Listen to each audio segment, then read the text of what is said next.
Hi, welcome to this part of my review featuring Dames of Asstoria, the core rulebook.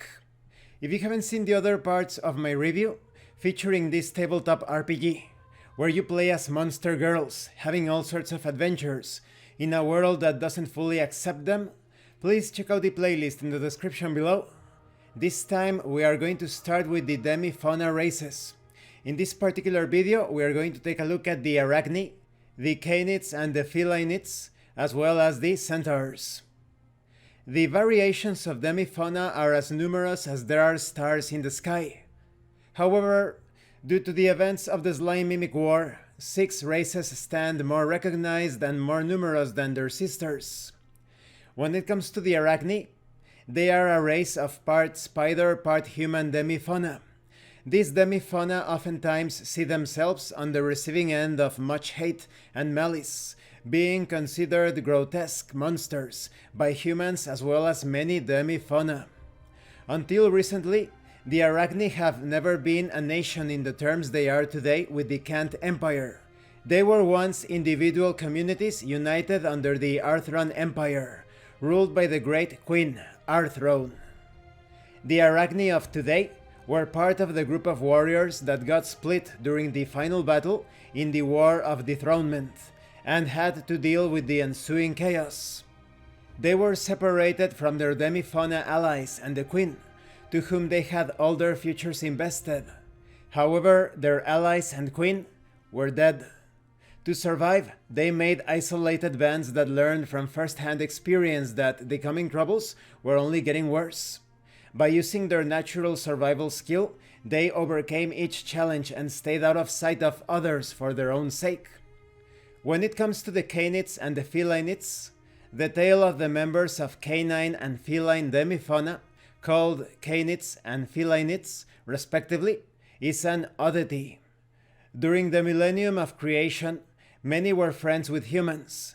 Even during the War of Dethronement, many weren't in the service of any particular group or nation, but mercenary families under contract to those who could afford them. There were Canids and Felinids who chose to fight for the cause of the demi-fauna, but they were the minority. When Sequarius fell, many stories told were filled with grief and sorrow, blood and malice, but Lucius Oros, in decision with the other heroes, came to the Canids and Felinids with an ultimatum: the color or the blade. Those who chose the color were spared under this new doctrine. While this was certainly cruel, their loyalty kept them alive in these troubling times. The Canids and Felinids of today would be considered defanged pets by many of their ancestors and contemporaries. Even those who are free from the chains of slavery find themselves in codependent or subservient relationships with their human counterparts. This relationship has led to a lack of cultural identity among the Canids and Felinids, instead adopting and embracing the Astorian culture. When it comes to Centaurs, they used to roam the plains, and were powerful and prideful, a tribe of equestrian demi-fauna. With the lower half of various horses, cows, and other pack animals, they were one of the most numerous races, making them one of the leading nations during the millennium of creation. During the War of Dethronement, 4 Centaur chiefs became heroes in their own right. Known together as the Destriers, their combined teamwork and strength of will became the backbone of the demi-fauna alliance. Be it information, logistics, frontline, and leadership, the Centaurs became too engrossed to the point that when the war was won, the Centaurs considered the victory theirs, and the others in the alliance as helpers, not equals.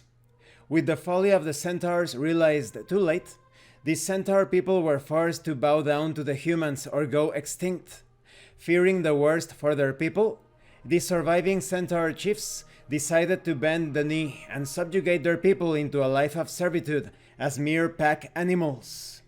Many of the Centaurs of today still contain the stubborn pride of their ancestors and, as such, are usually considered poor quality slaves, difficult to break.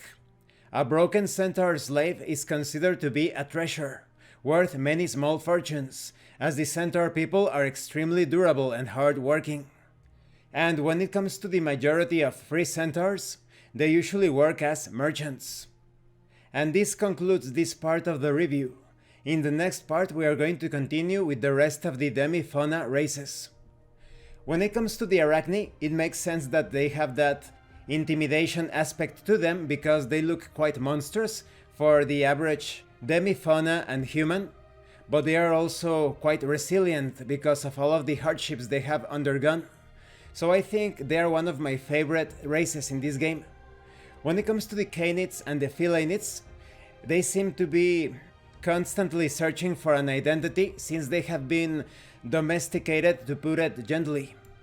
When it comes to the Centaurs, they seem to be in a decadent state unless something changes, because they were quite proud of their logistics, of their prowess in battle, and now a lot of them are slaves, and those that are not decided to work as merchants. So maybe there is a certain interesting conflict to explore concerning the honor and pride of the old Centaurs compared with the current state of the demi-fauna race. Thank you for watching this part of the review, and thank you for your likes and your comments. If you have any questions or comments, please let me know. And thank you so much to those of you that are going the extra mile to support the channel. If anyone else wishes to further support the channel, the information on how to do that will be in the description below. And remember, it is better to roleplay and fail in character than not to roleplay and fail as a player. Once again, thank you, and see you later.